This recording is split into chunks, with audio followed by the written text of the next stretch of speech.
My name is Nikale, and I am the owner of Pour Into It Media, and I am the creator of Project Deconstruction. Last year, in December of 2023, we launched the first season of Project Deconstruction, which was such a major milestone for me. Project Deconstruction is something that I had the idea for quite a while as I was navigating my own deconstruction journey. And for me, Project Deconstruction was really born out of a space of isolation. It was challenging to leave the church and have all of these questions and thoughts on what is and what if and what's real and what's not and what do I believe. And to me, that felt very isolating.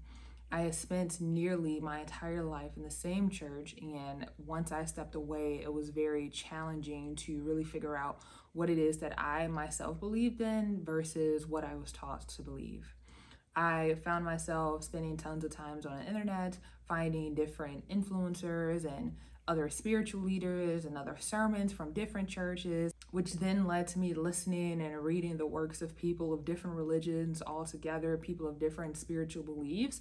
And the more I read and the more I learned and the more I heard from other people, realizing just how similar everything is and just realizing that there isn't anything that quite resonated with me. And I found myself just navigating this spiritual gray where I just didn't commit to anything. I didn't feel called to commit to anything. And I was also just learning to let go of this feeling of I have to choose, or I have to figure it out, or I have to commit, or I have to pick one, or I have to be baptized under this, or I have to practice this, and just things like that. I really took some time to just unpack that.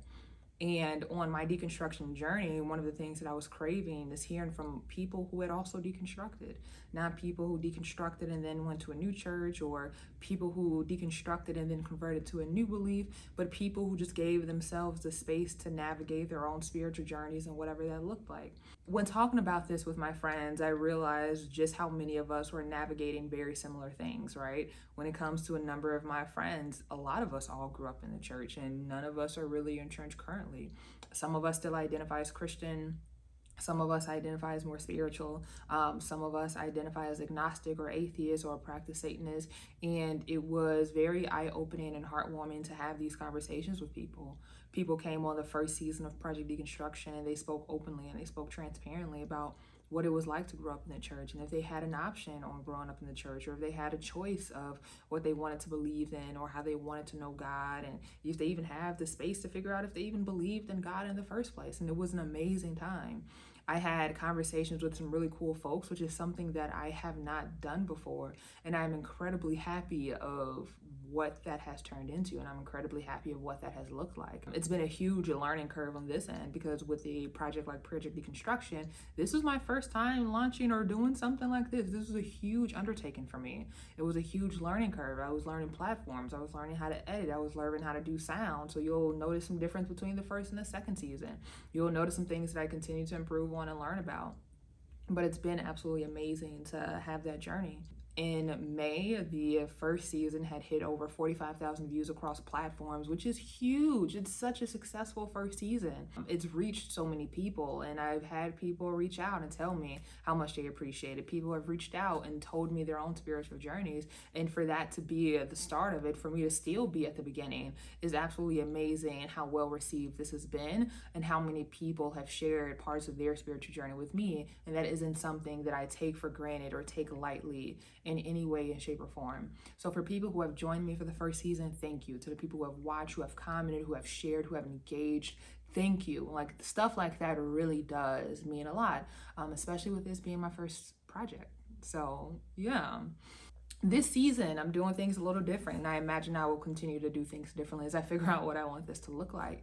But season 2 will look a little different. So we're still going to have conversations on religion and spirituality, still talking a bit more about people and their religions and their spiritual backgrounds. So that's going to be a constant in the conversations across season 2. And we're also going to get into some conversations on mental health and the intersections of mental health in church. We're going to get into COVID-19 and how that impacted people, if that impacted people's relationship with the church or with God. And we're even going to have some conversations on voting and how our civic duty was shaped by the church, how it may have been encouraged or not encouraged in church. And so I'm really excited about that. I'm also excited because my social media journey, for some of you who may know, actually started with me having my own bookstagram, Nikali Be Reading, where I mainly read and highlighted Black books by Black authors that I was really enjoying.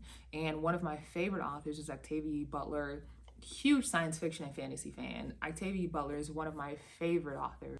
And one of my favorite novels is Parable of the Sower by Octavia Butler. And it's something that genuinely has guided and been a framework for me throughout my deconstruction journey.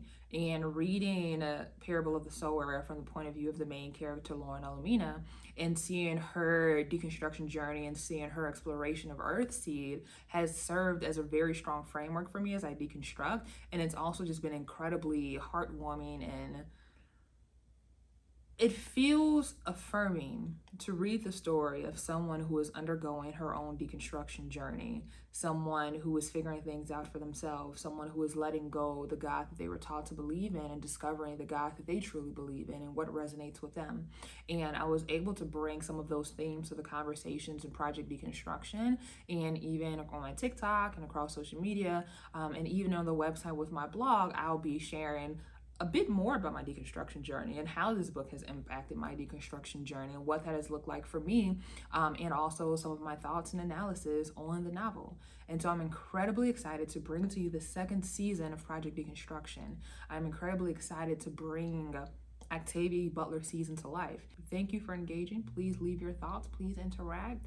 Please follow us across social media. On our website, we have merchandise inspired by Parable of the Sower and conversations from this season of Parable of the Sower. So please check that out. The website will have a few blogs for me as I continue to go through this process. So I hope you check that out as well. And please feel free to send us an email or leave us a comment about your spiritual and your religious journey and your thoughts on Parable of the Sower, because I would love to hear that. So thank you.